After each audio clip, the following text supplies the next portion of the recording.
శ్రీనిలయం సూర్యగిరి చిన్మయ తేజము జగగోవిందం వారి లక్ష్మి పార్వతిని పావనమూర్తిని ప్రస్తుతింతు నా మనసమందులో నిలిచి మంగళ వాద్యని సాగము సంభోని జనాకృతావరద మంగళదేవి వీరభూమజా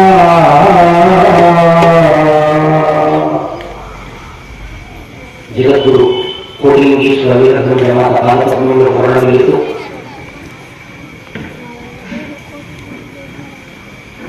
శ్రీ శ్రీ శివయ్య స్వామి నాన్నగారి యొక్క పాదములకు నమస్కరిస్తూ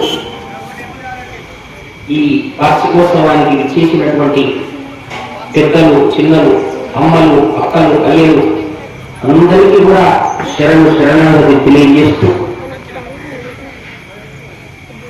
నష్టేయో నియమం వినా అని మనకు వేదం చెప్పడం జరిగింది. ఒక శ్రేయస్సు కలగాలని అన్నా, ఒక ప్రయోజనం కలగాలని అన్నా, మన కష్టములు పరిహరింపబడాలి అన్న ఒక నియమం అంటూ పెద్దలు మనకు ఏర్పాటు చేస్తున్నారు. ఆ నియమాల లోపల ప్రధానమైనటువంటి నియమం ఏమి అంటే అహింస పరమో ధర్మ. చెప్పండి ఒకసారి. అహింస పరమో ధర్మ.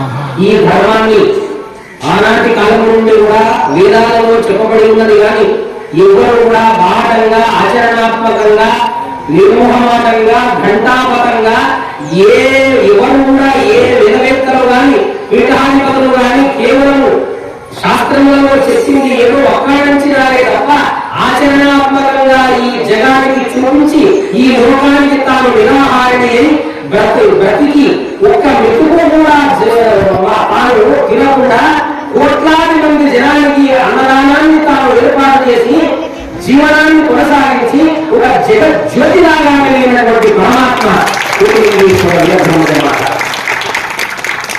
ఈనాడు ఆ ధర్మాన్ని ఈనాడు నిలపగలిగింది అంటే ఆమెని సకలమత స్థాపిత చేయగలిగింది అంటే ఈనాడు ఈ లోకంలో కూడా పరమాత్ముడు 33 కోట్ల దేవతలు కూడా అమ్మవారి అవతారమైనటువంటి వచ్చిన తర్వాత అందరూ అదృష్ట రూపంలో అందరూ కూడా ఇక్కడ వచ్చినారట. ఇప్పుడు ఇక ఎక్కడ జరుగుతుంది వీరభూమ వసంతరాలే అవతారమైనటువంటి అతి దగ్గరలోనే ఉన్నదని నాన్నగారు కాలంలో సెలవించినారు. ఆ విషయాలన్నీ కూడా మనకు తెలుస్తూనే ఉన్నాయి. అందువల్ల ఇప్పుడు మనమంతా జాగ్రత్త పడాలి. ఎట్లా జాగ్రత్త పడాలి అంటే ఏమీ చేయాల్సినటువంటి అవసరం లేదు. ఎక్కడెక్కడ అమ్మవాసనాలు ఉన్నాయో, ఎక్కడెక్కడ అమ్మవారి యొక్క నామం జరుగుతున్నాయో, ఎక్కడెక్కడ అమ్మవారి యొక్క పూజలు అమ్మవారికి ఆ అర్చనలు జరుగుతున్నావో అక్కడ మీరు పాల్గొని మధ్య మాంసాలు వదిలిపెట్టి అమ్మవారి ఒక్కసారికి శరణాగతి అయితే చాలు మనమందరం పరిష్కారం గురించి మనకు చెప్పడానికి. అందుకే మానవ జన్మమెత్తి మంచిగా సద్గురు బోధ బొండగలు మానవ జన్మలోనే మాధవు బొమ్మట దుర్లభము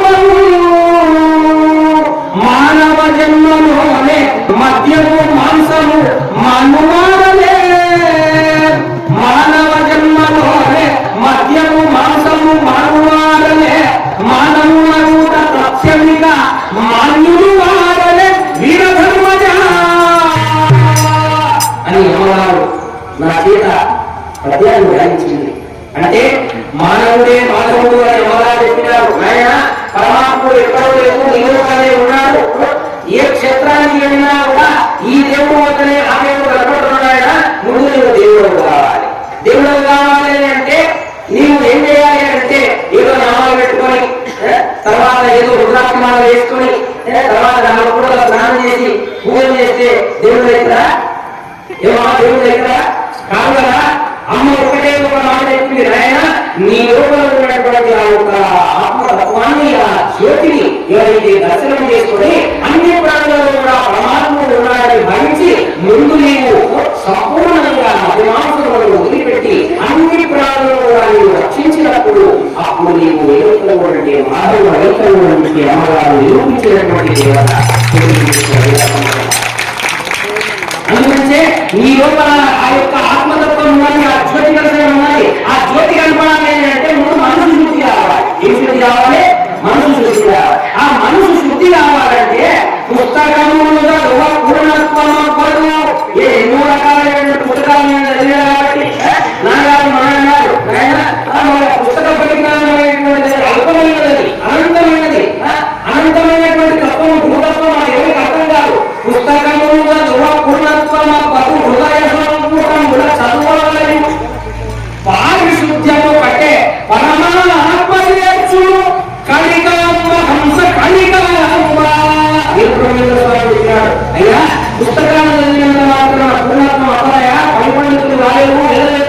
మీరు హృదయ సంపుటంలో చదవగలరు. నీ హృదయంలో ఉన్నటువంటి మనసును పరిశుద్ధి చేయాలి.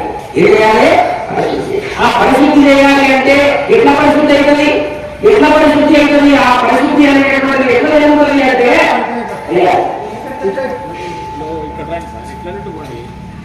ఎట్లా పరిశుద్ధి అవుతుంది అని అంటే సాధారణంగా గుర్తుపెట్టుకోండి, మన శరీరంలో పరిశుద్ధి కావాలంటే అనేక రకాలైన సఫలం పెడితే పరిశుద్ధి అవుతుంది. మరి మనసు పరిశుద్ధి కావాలంటే అమ్మ అద్భుతమైన సులభమైన ఉపాయం పెట్టింది.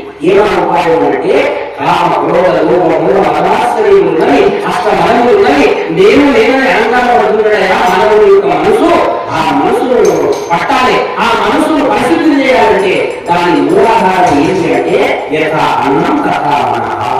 ఏ పదార్థములు తినగలిగేదో ఆ పదార్థములకు సంబంధించినటువంటి దుర్బుద్ధులు మనకు కలుగుతాయట. కాబట్టి అమ్మ ఏం చెప్పింది అంటే ముందు ఒక మెట్టు ఎక్కడైనా ఆయన ఆ మెట్టు ఏంటి అంటే అహింస పరమో ధర్మః. ఒకసారి ఇంత మూల సిద్ధాంతం ఉండండి. అందులో అక్కడ మెట్టు పడాలి. ముందు లోపల పరిశుద్ధంగా కావాలి అంటే ముందు మతమాంసములను వదిలిపెడితే నీకు సాత్విక గుణం వస్తుంది. రాజస గుణము, తమో గుణము, అహంకారము ఇవన్నీ కూడా దూరం అయిపోతాయి.